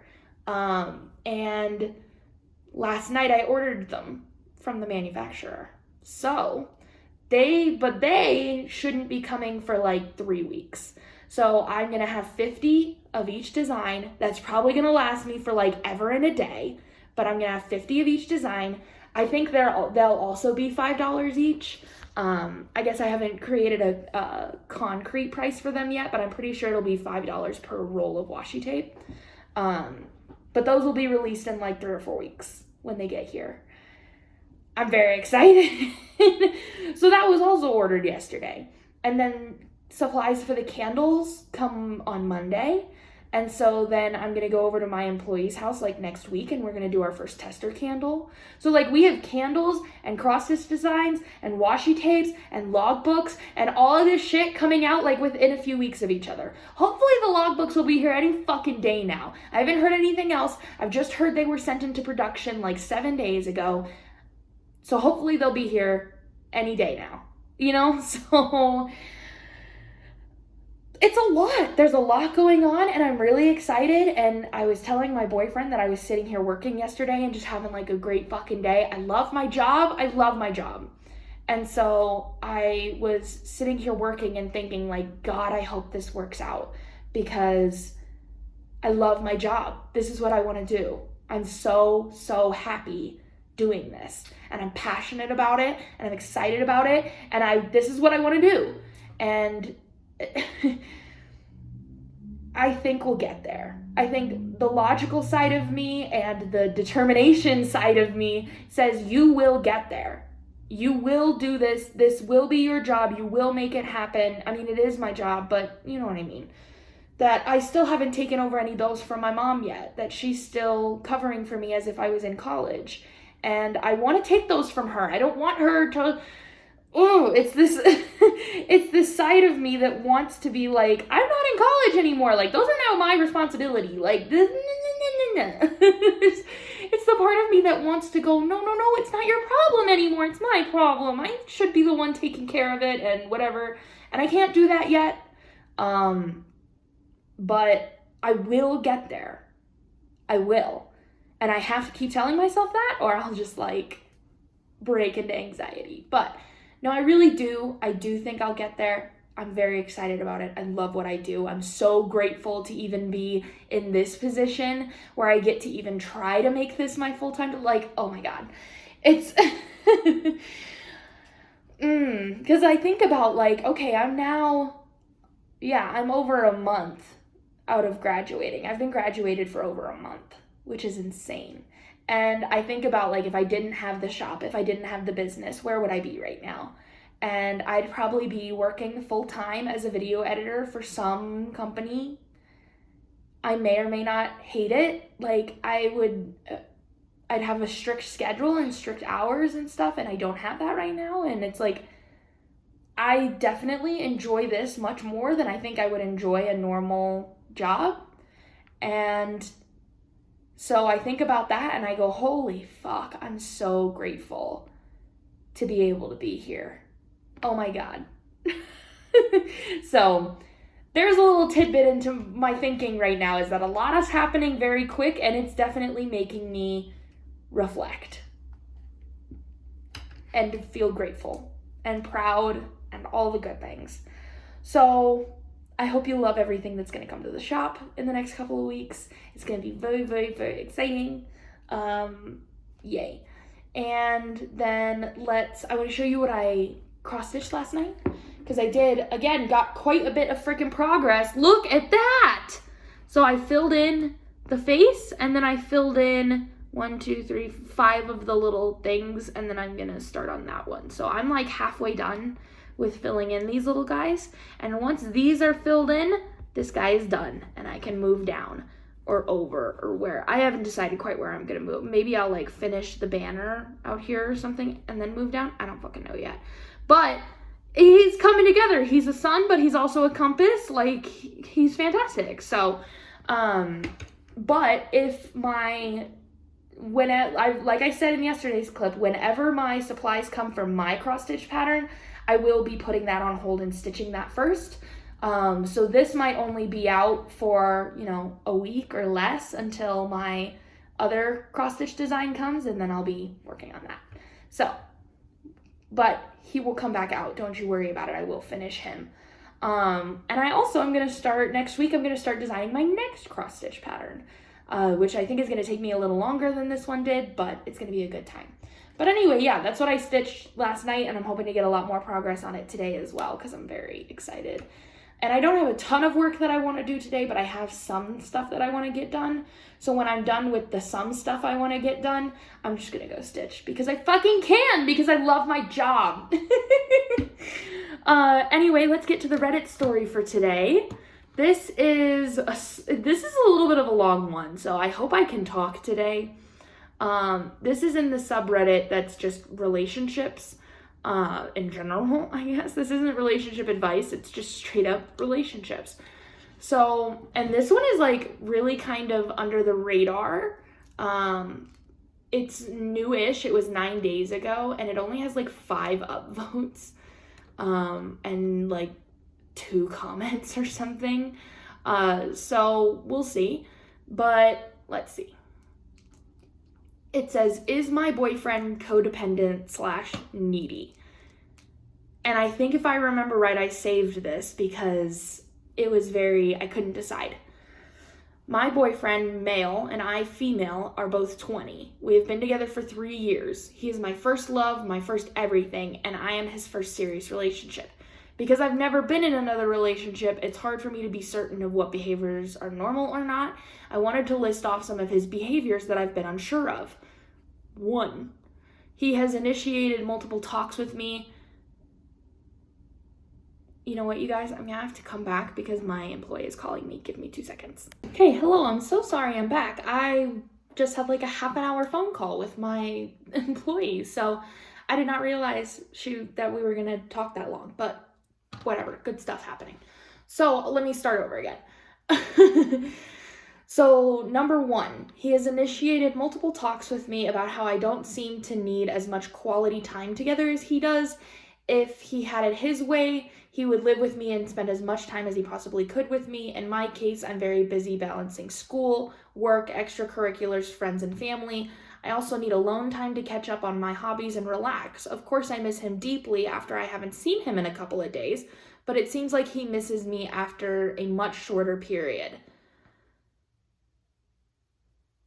My first thing is, you're 20 years old, you've been together for 3 years and you don't live together, which I find a little bit interesting, but your choice, you do you. I would think that he's not being codependent in that sense. He just wants to spend time with you. But also, yes, you do need your own hobbies and relax, and friends and family and work and extracurriculars, and all of that stuff is true. You can do both. You can live together and spend your extra time together while still having hobbies and still whatever. Like, it doesn't have to be one or the other. You can pick. So I think if you guys met somewhere in the middle, you'd be good to go. Number 2, when I move to a new city for graduate school next year, he wants to move with me and live with me. It was so hard for me to tell him this, but I feel too young to live with a significant other. I wanted to experience living with my girlfriends, and I don't want to live the married life yet. In addition, my family is Muslim, and I'd have to deal with a lot of trouble if they knew I was living with him. I'd be the first in my family to do something as radical and sleeping with a man before an engagement. My ideal situation would be either long distance or him moving with me but living near me. I know it sounds harsh, but I'm just not ready yet. If you're just not ready yet and you'd get backlash from your family and that's not the life you want to live yet, then that's your thing. But that definitely, I don't think that makes him codependent at all. I think that you sound like a very independent person, and that's fantastic. But just because he's not doesn't mean that he's codependent, at least in my opinion. It doesn't sound like not wanting to be long distance is codependent, because I know I wouldn't want to be long distance. So, but yeah, it's like we just live very different lives. When I moved in, because I've lived with two boyfriends. Perry's the second one. I lived with one boyfriend for like 8 months. It was a disaster. But I moved in with him when I was 19? No, younger. No. Yes, 19. And as much as it was a disaster, it was an amazing learning experience that I think was good for me to have in the long run. And so I don't regret it. I don't think I was too young. I don't think that was what the problem was. My age was not the problem. There were many other problems. And it's I have never been I never wanted the normal college party life, live in the dorm experience. I did when I first graduated high school, but after the first year, I was no. I've like been ready to be a suburban housewife like for forever. So the fact that I, have a full-time job and I clean the house and we live in suburbia, like that's my dream life. So I've never been the one to say, I wanted the experience of living with my girlfriends. I'm not ready to live the married life yet. It's hard for me to relate to that because I wanted that since I was 19. So I've never lived with anybody besides my parents and Perry, and then for 8 months, that other boyfriend. So it's like I basically went straight from my parents' house to Perry's house.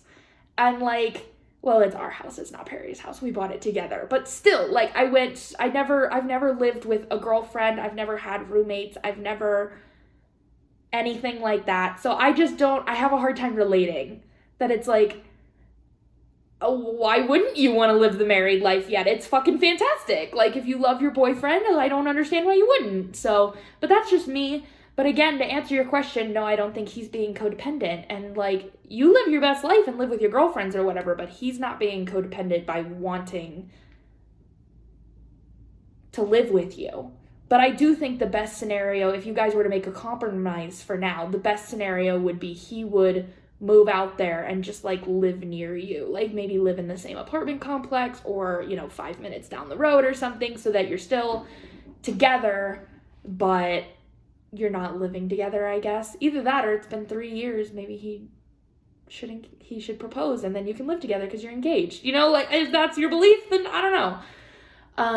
Okay, number 3, on multiple occasions, usually during talks about me moving for grad school, he cries and asks me to promise not to break up with him. I usually reassure him that I don't want to break up with him and that I love him a lot. It makes me really sad to see him this way because I also understand what it feels like to fear losing someone you love. What concerns me is that he can't really ask someone to promise not to leave.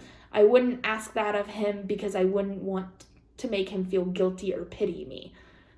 That I understand. He has every right, and it's completely understandable for him to be feeling the feelings that he's feeling, but you can't put that on your partner. Those are your feelings. And as much as, yes, she should be validating you, and yes, she should be reassuring you, I get the whole, like, you can't make somebody promise not to leave you, that like, I don't know. I kind of get where she's going with that, but I still wouldn't say codependent and needy.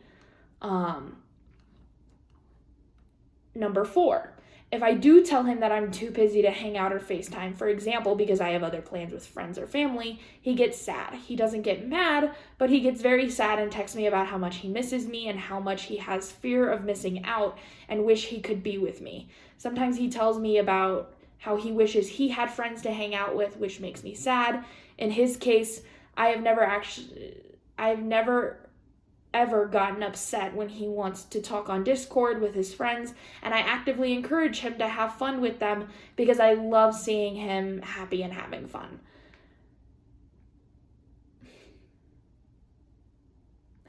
Here's my follow-up question to that is, how often do you guys see each other? How often do you talk on the phone? Because it's like, if you talked on the phone 4 times earlier that day or for 3 hours earlier that day, and then, later that day you're trying to hang out with your friends and he like can't stand the fact that he's not with you, that he's calling you, then that's a little much. But if he hasn't seen you in 3 days and he hasn't talked to you in 3 days and he misses you, then I can see it. That it's like I don't have enough context. Number 5, when I'm busy with other people, he often repeatedly texts me asking how much longer I think it will be. We've gotten in arguments over this because most of the time I can't give him an exact answer. If I say I'm sorry, I'm not sure, he gets upset. If I'm unexpectedly late, for example, one night my sister was doing my nails and it was taking a very long time, he texts me and asks why things are taking so long and genuinely gets upset. He also gets upset at me when I say something will end at a certain time, but it ends up going a lot past that time. A lot of the time when I'm with other people, I'm on my phone texting him and answering his questions about what's going on. I don't think this is jealousy. I think he's genuinely curious. I've told him that this makes me feel really pressured, and I don't really know if what he's doing is wrong or not. That's a little much. That's pushing it. Because you should be able to say to your partner, I'm going out with my friends, I'll text you later. And that be okay. As long as they then text you again and say, hey, I'm home and in bed, and they don't just completely ghost you for 24 hours or something, then that's fine.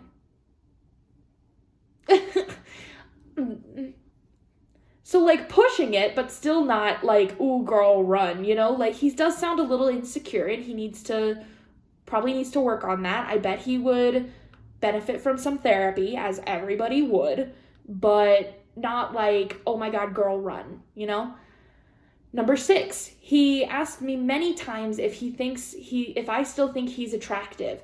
When I say I'm not in the mood for sex, sometimes he asks if it's because I'm not attracted to him anymore because he gained weight and went bald. He is not jealous or possessive, but it does seem like he puts himself down a lot. Again, I don't think of that as codependent and needy. I think of that as he's very insecure and he's just trying to look for some reassurance from you. And that's a conversation that you guys can have together. And also, again, I would encourage him to seek therapy because he does sound a little insecure. Number 7, if I'm planning something with friends or family, like a trip, he says something like, I want to do that with you one day. I do appreciate him wanting to enjoy life with me, but it just feels so odd to say that to someone. Girl, chill. He's saying he wants to go on a trip with you one day. Hello? Chill. And that's the last one. Then she continues on and says, at the same time, I Googled signs of codependency, and he doesn't really check all of the boxes. He doesn't really go extremely out of his way to do things for me or brush off commitments to spend time with me, but he's not a people pleaser, and he does seem to know how to set some healthy boundaries when it comes to himself, like when he wants to talk to his friends. Not to say that he doesn't let me talk to my friends, but there is some tension there that isn't really there when the roles are switched. I myself might be slightly codependent, but I've always kept that buried inside. I feel like he's the only person in the world who will understand me, that he's the only person that could really love me, which I know logically isn't true. I love spending time with him, and he loves me a lot, and he does really sweet things for me. Breaking up with him would be extremely hard, and I don't know if I'd ever have the strength to do it. If I did, I'd immediately check myself into therapy. I have problems with guilt, and I feel extremely guilty when I fear that I have made him sad. I don't know what's healthy or what's unhealthy. If you read this so far, thank you. And that's the end of the post. I think stay in the relationship. There's nothing wrong with your relationship. It doesn't sound wildly unhealthy, but there are a few things that both of you need to work on and that you guys could probably work on together. Couples counseling might be helpful. Individual counseling for both of you might be helpful. And then you can learn through therapy how to have those really healthy conversations with him about the parts that are making you feel guilty, and then he in turn can have the conversations with you about how he's feeling, and you can communicate and figure it out and come out to a compromise. I think what you're doing right now, stay in your relationship. You guys sound fine, but you guys, each have some problems that need, use, like she said, her guilt, and he sounds a little insecure, and it's just something they could work on together, but I don't think there's anything crazy. I'll read the top comment to you. It's the only comment, but I'll read it to you. Some of the things you mentioned are pretty normal, but some aren't. It seems like your boyfriend's actions are coming from a huge fear of losing you and maybe some personal insecurities. That's what I said. It's normal for someone to be sad about the potential of a long-distance relationship and have a lot of fear surrounding that, but he shouldn't be asking you to promise to stay with him. That's what I said. It's normal to want to live together, but if you aren't ready, he shouldn't pressure you into anything. Agreed. It's okay to be disappointed when your significant other is busy and can't talk, but sometimes you have to get over those types of disappointments. When things are running late, it's okay to expect communication on that topic, but it's not okay to excessively text someone to the point where they can't concentrate on what they're doing, or get upset when someone has done all they can to be on time / communicate what's going on if they're going to be late. Agree. This person's very rational. It's okay to ask for verbal reassurance sometimes in a relationship, but if it's constant, there's probably an underlying issue that needs to be addressed. Agree. This is what I was talking about with his insecurities, and he needs reassurance and whatever, but give him that reassurance, and then at the same time, go to therapy. You know, like, do the things combined.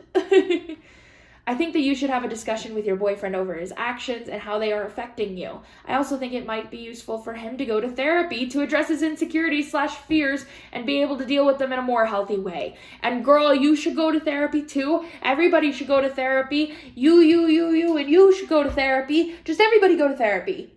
But yes, both of them should go to therapy. I think it would even be good for them to do couples counseling together.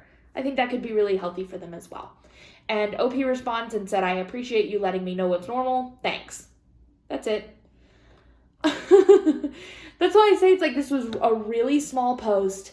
Nothing really came from it. There's no like update or anything. Oh geez. There's another comment that she responds to. I'm going to read that because that it didn't show up on the normal post, but it's showing up on her account.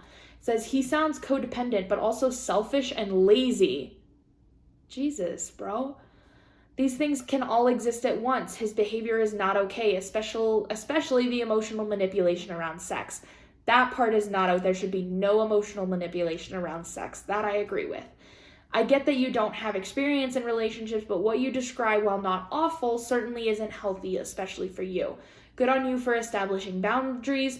You need to be much more firm and get over your need to people please. I appreciate that you were raised to do so, and societal expectations place a huge emotional burden on women to behave that way. But for your own future's sake, please try to break yourself free from this patriarchal expectations. You will be much happier in the long run.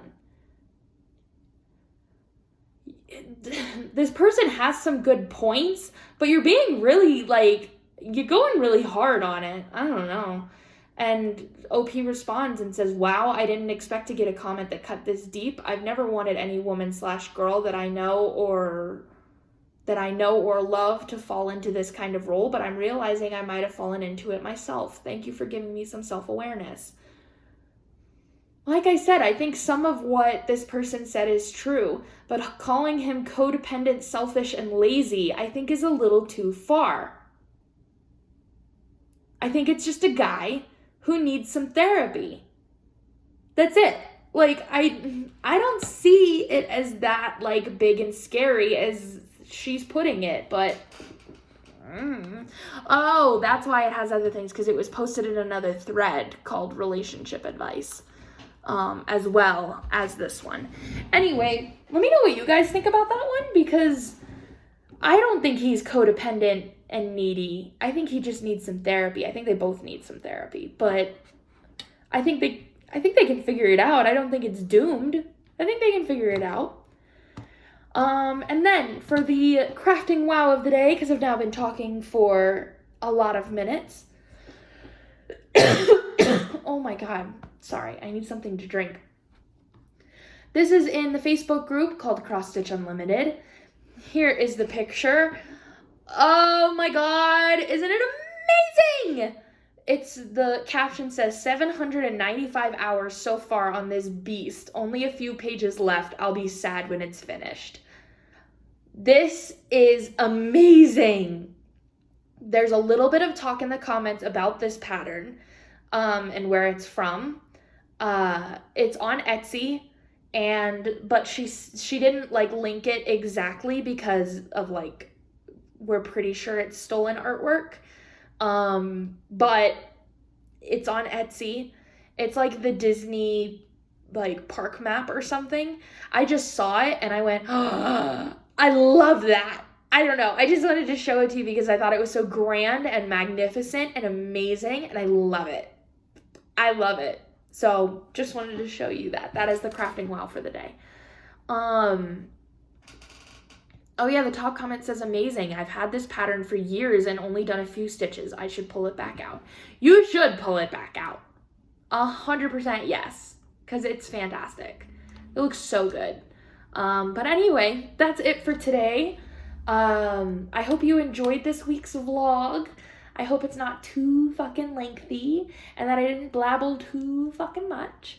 But I do hope that you guys enjoyed it, and I hope you had a great time doing whatever you were doing while you were listening. Let me know what you were doing. Were you crafting? Were you cleaning? Were you hanging? What you doing?